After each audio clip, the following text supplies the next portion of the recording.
ফুটন্ত জলে ব্যাংকে ফেললে সে লাফিয়ে বেরিয়ে আসে, কিন্তু সেই একই ব্যাংকে ঠান্ডা জলে রেখে আস্তে আস্তে গরম করলে ব্যাংক সেখানেই থেকে যায় যতক্ষণ না তার অঙ্গ প্রত্যঙ্গ নীরবে কাজ করা বন্ধ করে দেয়। দৈনন্দিন জীবনের ছন্দে আমরা আমাদের ঘর, পাড়া বা শহরের নিরাপত্তা নিয়ে চিন্তা করি না। আমরা মনে করি কিছু ঘটলে সরকার আছে আমাদের বাঁচাতে। এই বিশ্বাস একটা কথা বলে দেয় যে সরকার এবং তার সিস্টেমের আমাদের প্রতি যত্ন আছে। কিন্তু যখন তাদের যত্ন থাকে না, তখন কি হয়? জার্মানির ইহুদিদের জিজ্ঞাসা করুন, কিংবা আফগানিস্তানের বৌদ্ধদের, ইরাকের ইয়াজিদিদের, সিন্ধ, নোয়াখালী, কাশ্মীর আর নুহের হিন্দুদের জিজ্ঞাসা করুন, মুর্শিদাবাদের বাঙালি হিন্দুদের জিজ্ঞেস করুন। যতক্ষণ জল হালকা গরম, ততক্ষণ জনসংখ্যা তত্ত্ব একটা দূরের তত্ত্ব মনে হয়। কিন্তু পাত্র যতই বড় হইল, লাগাম ছাড়া তাপ দিলে শেষ পর্যন্ত ফুটবেই।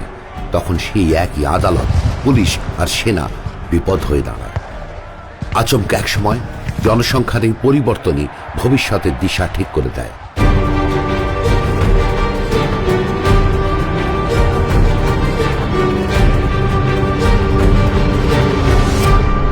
নিঃশব্দ অভিঘাত।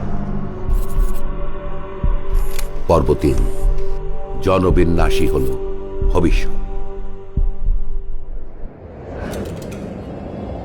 শত শত বছর ধরে অসমের সভ্যতা ও সাংস্কৃতিক পরিচয় গড়ে উঠেছিল ছাত্র ও নামঘরকে ঘিরে। বৈষ্ণব উপাসনা কেন্দ্রগুলি ছিল ব্রহ্মপুত্র উপত্যকার আত্মা। কিন্তু বিংশ শতাব্দীর কোনো এক সময় থেকেই এই সত্রগুলি ধীরে ধীরে হারিয়ে যেতে শুরু করে। 2022 সালে অসম সরকারের তদন্ত রাজ্যে আলোড়ন সৃষ্টি করল।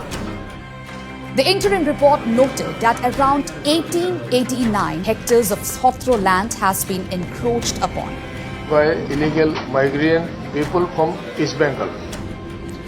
Whether it's in Tanjavur, Kumbakonam, or even the Satras in the northeast, demography is destiny. Hindus, I don't think, are particularly aware of this reality, and they operate under the assumption that if you're a national majority, that is some kind of a safeguard or a security. Unfortunately, that's not how it works, because elections are typically won on a constituency basis, and therefore segment by segment, constituency by constituency, you will start seeing that the demographics have been inverted. Case in point is West Bengal. It's very difficult indeed to conceive of such large numbers of people coming into any one country, and particularly in the concentrations that have taken place.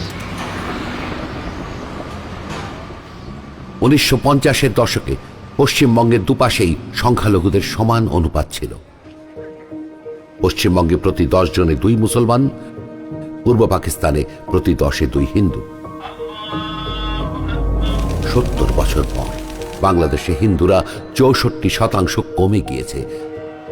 আজ সেখানে প্রতি 10 জনে 1 জন হিন্দুও খুঁজে পাওয়া মুশকিল। পশ্চিমবঙ্গে মুসলমানদের সংখ্যা 66% হারে বৃদ্ধি পেয়েছে। প্রতি 10 জনে এই রাজ্যে 3 থেকে 4 জন মুসলিম আপনি দেখতে পাবেন। সীমান্তবর্তী জেলাগুলিতে তো পরিস্থিতি আরো ভয়াবহ। এই জেলাগুলির অবস্থা 1950 সালের বাংলাদেশের মতো হয়ে গিয়েছে। পশ্চিমবঙ্গে মুসলমান ধর্মাবলম্বী মানুষের বৃদ্ধির হার বাংলাদেশের চেয়েও দ্রুত। কিন্তু যদি আপনি এমন অসঙ্গতি চোখে আঙুল দিয়ে দেখিয়ে দেন, তাহলে ভারতের বুদ্ধিজীবী মহল আপনাকে সাম্প্রদায়িক বলে দাগিয়ে দেবে। I don't think the discussion on demographics is communal. We are not talking about clamping down on somebody's ability to procreate here on a communal basis. Because on the one hand, we are being told that Muslim fertility rate is going down in India, but on the other hand, the numbers are increasing. So that means there is an artificial supply that is being injected into the territory of India from somewhere else. যারা হিন্দু বৌদ্ধ খ্রিস্টান পালিয়ে আসছে, তারা প্রাণ ভয়ে পালিয়ে আসছে, ধর্ম বাঁচাতে পালিয়ে আসছে। কিন্তু বাংলাদেশ থেকে, পাকিস্তান থেকে কোনো মুসলিম তো পালিয়ে আসবে, এগুলো তো ঘোষিত মুসলিম দেশ। তারা এসে আপনার আমার হকটাকে কেন নেবে? বলে ডেফিনেটলি এটা হকের লড়াই, ভাতের লড়াই। যখন এই সংখ্যাটা অত্যন্ত কম, তখন ঠিক আছে, আপনি 1-2 জনকে মিটিয়ে নিতে পারেন। কিন্তু যখন এটা একটা বিশাল ঢেউয়ে পরিণত হয়, তখন এটা সমস্যারই। তখন দেশের সম্পদের ক্ষেত্রে এই বিষয়টা একটা বড় চ্যালেঞ্জ। আপনি যে কাজই করতে চান তার জন্য যা পারিশ্রমিক চাইবেন অনুপ্রবেশকারী জনগোষ্ঠী তার থেকে কম টাকায় করতে রাজি। I don't have a problem when people come here seeking livelihood. I think it's a good sign. I don't have an issue with it. But once they come here, are they a population which are law abiding, or have they become tools in the hands of vested interests? यहाँ पे उपद्रव मचाने के लिए आ रहे हैं या फिर यहाँ पे काम करने के लिए आ रहे हैं, रोजगार करने के लिए आ रहे हैं, which I don't think I'm clear about still. অবৈধ অনুপ্রবেশকারীরা শুধু বসতি স্থাপন করে না, তারা ধীরে ধীরে গোষ্ঠী বা এলাকা বানায়। তারা ধর্মীয় কেন্দ্র এবং সামাজিক নেটওয়ার্কের সঙ্গে যুক্ত কলোনি তৈরি করে, এমন জায়গা বানিয়ে ফেলে যেখানে পুলিশও যেতে ভয় পায়। শিক্ষাগত প্রয়োজন এবং ধর্মীয় প্রয়োজন মেটাতে আমরা দেখেছি যে এই এলাকাগুলিতে বিপুল পরিমাণে মাদ্রাসা এবং মসজিদ বানানো হয়। এই মসজিদগুলোকেও কাজে লাগানো হয় সেখানকার মৌলবী ও ধর্মীয় নেতাদের মাধ্যমে। সহজ সরল মুসলিম মানুষজন এবং মুসলিম যুব সমাজকে প্রভাবিত করতে ও ভুল পথে চালিত করার জন্যই সুচতুরভাবে এসব করা হয়। आप यहीं के हैं या बाहर से आए? बर्मा के हो जी। आप बर्मा से आए जो अल्लाह को नहीं मानता वो जलेगा दोजख में? जी जरूर अल्लाह जानता है। I am willing to bet that today we are looking at a population of nothing less than 3.5 to 4 crores in 2026. Let's assume even 25% of the population is capable of being weaponized. Do you have the forces, paramilitary forces or the police forces to deal with them? That's the basic question that we should ask ourselves.